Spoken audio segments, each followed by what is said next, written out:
بسم اللہ والسلام علی رسول اللہ۔ ایک سوال ہمارے دارالفتاء میں یہ آ رہا ہے کہ کیا چچی اور ممانی سے بھی پردہ کرنا فرض ہے یا نہیں؟ تو یاد رکھیں، کچھ عورتیں ایسی ہوتی ہیں جو محارم میں سے ہوتی ہیں اور جن سے پردہ کرنا فرض نہیں ہوتا، جیسے کہ ماں، بہن، بیٹی، پھوپھی، خالہ، بھتیجی اور بھانجی، اور ان سے پردہ کرنا فرض نہیں ہے۔ اور چچی اور ممانی غیر محارم عورتوں میں سے ہیں اور ان سے پردہ کرنا فرض ہے۔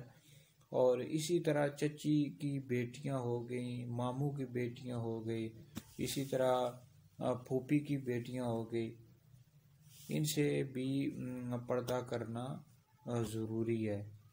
تو یاد رکھیں، یہ جو ممانی ہوتی ہے، اس طرح چچی ہوتی ہے، یہ غیر محارم عورتوں میں سے ہے، ان سے پردہ کرنا ضروری ہے۔